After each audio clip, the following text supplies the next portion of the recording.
Olá, eu sou Clarice Souza, repórter de política do jornal O Tempo, e eu converso hoje com a Bruna Assis, que é cientista social e analista de pesquisa do Instituto Datatempo. Nós vamos conversar um pouco hoje a respeito da segunda pesquisa Datatempo, que traça o cenário eleitoral em Belo Horizonte e, mais especificamente, traz uma perspectiva sobre os votos para prefeito. Tudo bem, Bruna? Tudo bem. Bruna, queria começar nossa conversa falando da pesquisa estimulada para prefeito. Nós vemos que o senador Carlos Viana ele aparece em primeiro lugar nessa pesquisa, com 15,9% dos votos, seguido do ex-parlamentar João Leite, que é do PSDB.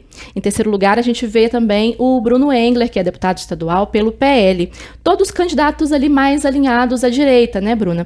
Queria que você nos ajudasse a entender se esse resultado ele já pode nos dizer se a gente tem uma perspectiva de que a eleição caminhe, né, para que a gente tenha os principais candidatos, quando eles se definirem como candidatos, mais alinhados à direita, ou se ainda é cedo para falar disso, se a gente pode pensar sim ainda em um cenário polarizado nessas eleições municipais para Belo Horizonte. Eu diria que ainda é muito cedo. Se a gente olhar para o cenário estimulado, a gente vai ver que tem um empate técnico para a terceira, para a segunda e para a primeira, para a segunda e para a terceira posição. Então, ainda está muito em aberto. O Carlos Viana e o João Leite estão empatados na primeira posição, e se considerar, né, que eles vão assumir a primeira e a segunda, para a terceira a gente tem um empate entre Bruno Engler e Rogério Correia. Então, quando a gente olha também para a possibilidade de voto desses dois candidatos, os percentuais são muito próximos. Então, o limite hoje de votos para eles é o mesmo praticamente. Então, é possível que a gente tenha esse embate entre direita e esquerda, embora numericamente a gente tenha o Bruno Engler e outros candidatos mais ligados à direita na frente. Certo. Quando é que a gente pode imaginar que esse cenário se consolida melhor? Quando é que o eleitor, de fato, quando é que as pesquisas, de fato, vão traçar um cenário mais próximo daquele que a gente vai enfrentar lá no primeiro turno? As eleições, elas começam a ser pensadas pelos eleitores, geralmente no início das campanhas, quando as candidaturas são definidas, quando os candidatos têm a oportunidade, né, de dizer suas propostas, de dizer quem é, e aí geralmente é onde isso começa a ser discutido na população como um todo, e aí a gente passa a ter um cenário mais definido. Certo. Eu acho que isso explica um pouco o que mostra a pesquisa quando ela é espontânea, né? Que é aquela Sim. em que os pesquisadores não apresentam para o eleitor uma lista com possíveis candidatos ali pré-definida.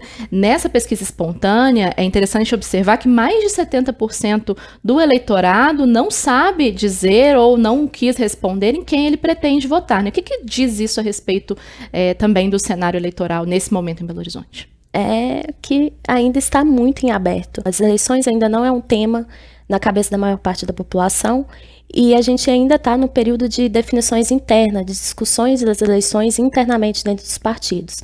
Então é normal que isso aconteça e, como eu disse, a gente pode esperar uma definição maior no início das campanhas. A pesquisa traz um outro dado interessante no que diz respeito ao atual prefeito de Belo Horizonte, que já se colocou como um pré-candidato à reeleição.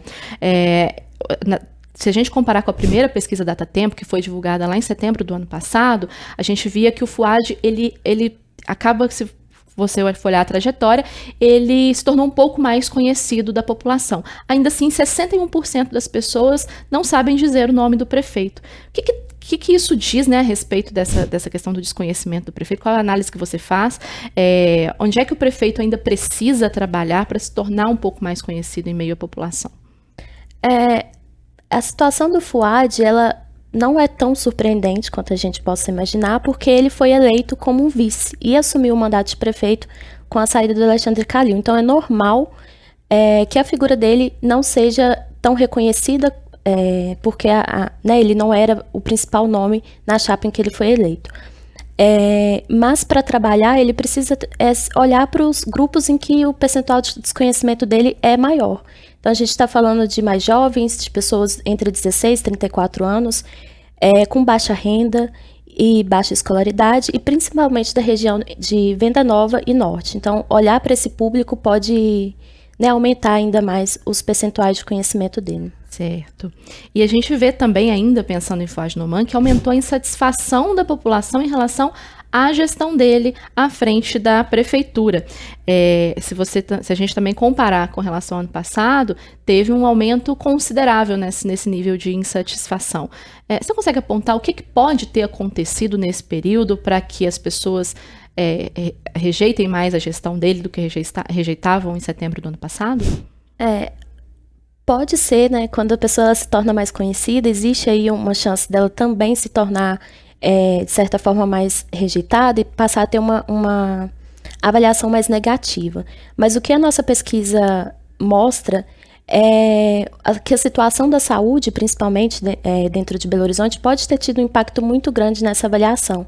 A gente sabe que nos últimos meses a gente enfrentou, né, uma epidemia de dengue no município, no estado.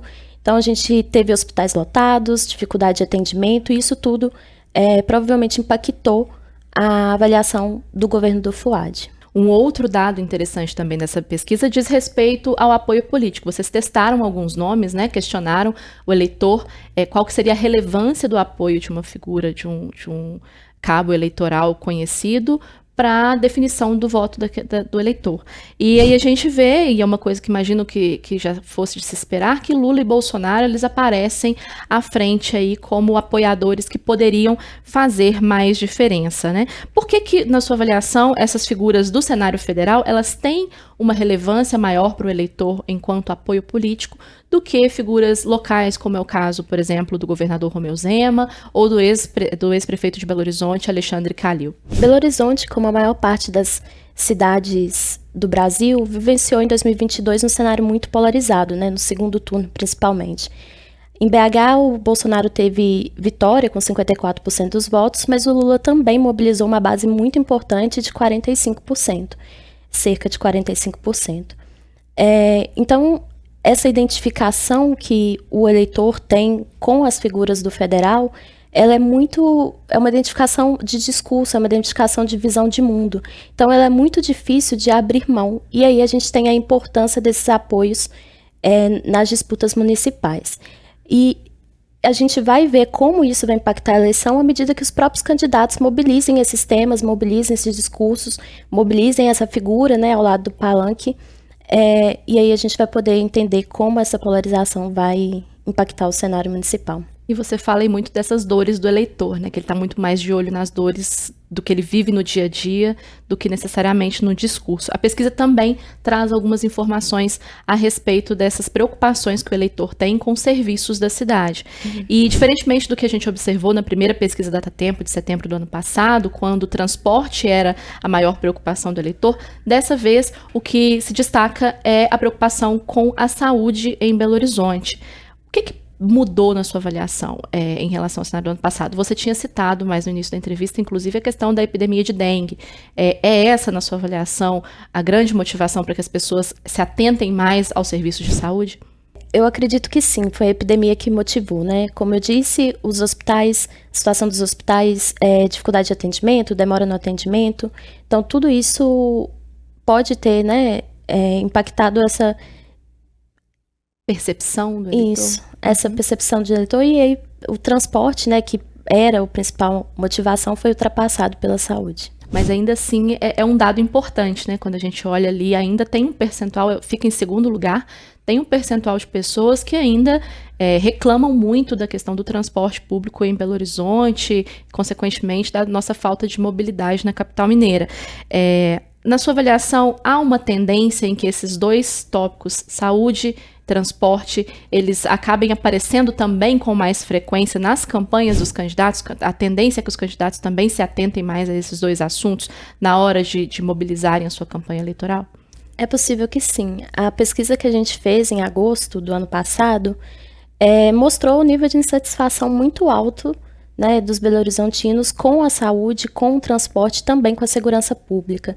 Então, esses, né, pensando nas discussões locais, esses com certeza devem ser temas tratados tanto pelos eleitores quanto cobrado pelo eleitorado. Para além do cenário das eleições municipais, a pesquisa também trouxe uma avaliação em relação aos governos de Lula e Romeu Zema, e ambos tiveram uma queda na aprovação quando a gente compara com a pesquisa registrada no ano passado. Essa queda na sua avaliação, ela já era esperada? Ela surpreende de alguma maneira e por quê? Essa queda acontece, né, tanto no governo federal quanto estadual e municipal.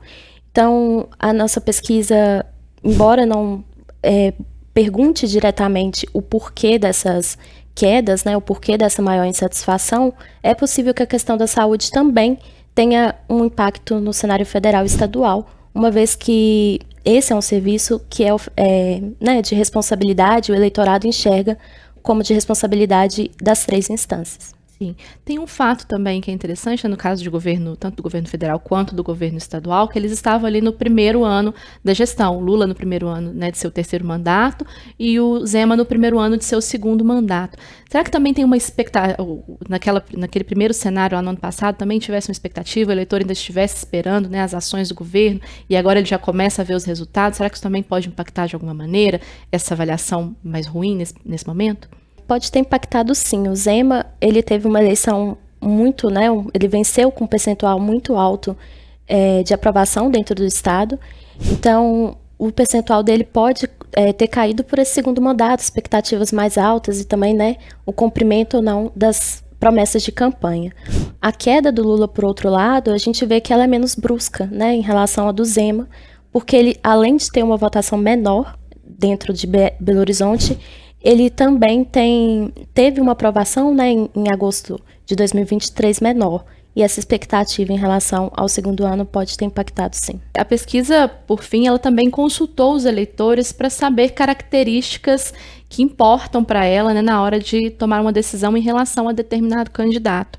E aparece ali em primeiro lugar, com mais de 40%, né, de opinião dos eleitores, que a honestidade seria uma característica será uma característica que eles levarão em consideração na hora de definir o seu voto. Era de se esperar que essa fosse a escolha dos eleitores, né, que isso se sobreposse, inclusive, à questão de partido, de trajetória política? É de se esperar. A gente sabe que o tema da corrupção também é um tema que atravessa todas as eleições, municipais ou não, nos últimos anos, então é esperado que a honestidade seja uma característica importante para a definição do voto.